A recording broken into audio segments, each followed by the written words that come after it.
तो hello everyone, I am back. तो कैसे हैं दोस्तों? आई होप कि आप अच्छे ही चल रहे होंगे। तो आज हम आपको एक नए सफ़र पे, बेहतरीन सफ़र पे ले चलते हैं। चलिए चलते हैं। तो हम बात करने जा रहे हैं world highest railway bridge, Bharat की आन बान शान, मॉडर्न इंजीनियरिंग का एक अद्भुत करिश्मा, द चिनाब ब्रिज, जो जम्मू कश्मीर में है। जम्मू कश्मीर के रियासी डिस्ट्रिक्ट में ये सिचुएटेड है। ये कौरी नामक और बक्कल नामक दो गांवों के बीच को जोड़ता है। अब ये ब्रिज जो है ना, आपको बहुत जानकर आश्चर्य होगा कि ये ब्रिज इतना ऊंचा है कि इसके नीचे एक पूरा एफिल टावर समा जाए। इस ब्रिज की जो हाइट है वो 359 मीटर है और एफिल टावर की हाइट है 324 मीटर है। इससे 35 मीटर ऊंचा है ये ब्रिज।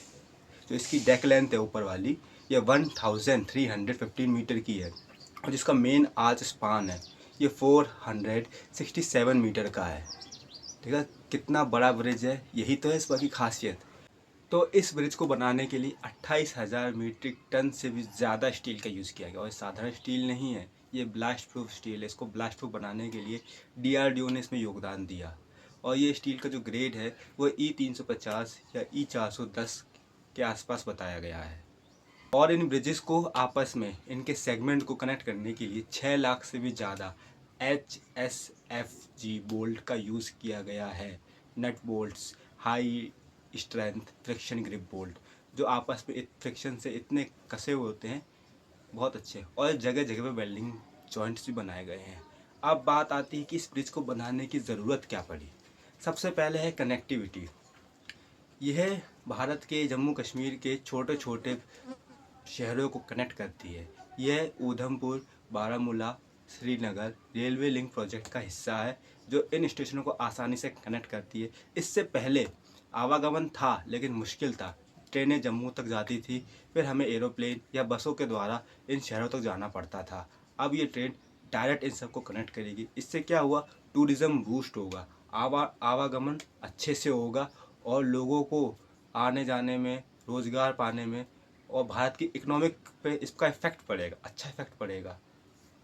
तो चलिए हम बात करते हैं कि इस ब्रिज को आखिर बनाने में इंजीनियर को क्या चैलेंजेस का सामना करना पड़ा और ये ब्रिज ऐसा ही क्यों बनाया गया, सिंपल पिलर वाला ब्रिज क्यों नहीं बनाया गया। सबसे पहला चैलेंज तो ये था कि इस क्षेत्र में जो माउंटेन थे ऊबड़ खाबड़ थे और बहुत ऊंचे माउंटेन्स थे और इनमें बहुत डीप वैली थी। मतलब इतनी ऊंचाई पे ब्रिज बनाना असंभव कार्य था। ऊपर से इतनी ऊंचाई पे हवाएं बहुत तेज़ चलती थी, 260 किलोमीटर प्रति घंटे की रफ्तार से। इस हवा के रफ्तार में ब्रिज के सेगमेंट्स को हवा में जोड़ना बहुत ही चैलेंजिंग काम था। और आगे अगला पॉइंट ये है कि ये भूकंप बहुत आते थे इस जगह। भूकंप वाला जोन है, ये जोन 5 में रखा गया है। अर्थक्वेक सेस्मिक जोन बोलते हैं जिसको।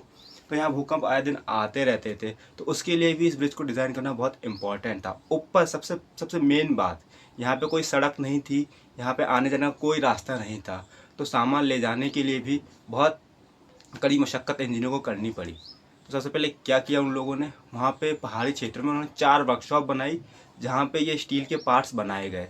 उसके बाद इन्होंने क्या किया, फाउंडेशन को तैयार करने के लिए क्या किया, पहाड़ों की कटाई की गई, सफाई की गई, क्योंकि पहाड़ थे, ऊबड़ खाबड़ थे, अब इस पर फाउंडेशन तो बनेगी नहीं। तो उन्होंने अपने शेप में पहाड़ों की कटाई की गई क्रेन से या ब्लास्ट से। उसके बाद जब कटाई हो गई तो उन्होंने उनमें ड्रिल करके होल किए, जिसके उन्होंने सीमेंट की ग्राउंडिंग करी ताकि वो मजबूत हो जाए। अब क्या, हम स्लोप को वो स्टेबलाइज कर रहे हैं, स्टेबलाइज इसलिए कर ताकि फाउंडेशन मजबूत हो सके। तो उन्होंने पहले ग्राउंडिंग करी सीमेंट की, उसके बाद एंकर ब्लॉक का यूज़ किया गया। इसके अंदर एक स्टील की छड़ें डाली गई और हाइड्रोलिक जैक लगा के उसको टेंशन प्रोवाइड करके खींचा गया। उसके बाद इन्होंने इसके ऊपर शॉर्टक्रीट तकनीक का इस्तेमाल किया गया, मतलब इतनी मोटी सीमेंट कंक्रीट की लेयर बिछाई गई। उसके बाद क्या किया गया, उन्होंने राफ्ट फाउंडेशन, इसे ओपन फाउंडेशन भी बोल सकते हैं, इसको बनाया गया और जो हमारे मेन आर्च को कैरी करेगी, मेन आर्च के लोड को कैरी करके रॉक्स माउंटेन में ट्रांसफ़र करेगी। ये इसका फाउंडेशन था।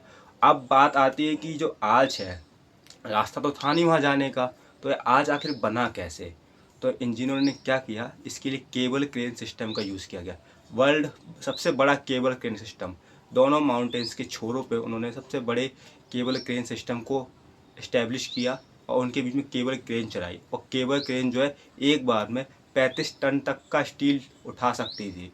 तो केबल क्रेन के द्वारा ही इन्होंने स्टील को दोनों तरफ से एक साथ कंस्ट्रक्ट करना स्टार्ट किया, दोनों तरफ से। और जो ये आर्च है कंस्ट्रक्ट होता आया, लेकिन ये अपने आप अपने डेड लोड के कारण ये अपने आप ढह ना जाए, मतलब गिर ना जाए, इसके लिए इन्होंने केबल्स के द्वारा इसको सपोर्ट दिया। उसके लिए उन्होंने पहले से ही 2 पियर बना रखे थे स्टील के, जो इस आर्च को सपोर्ट दे सके।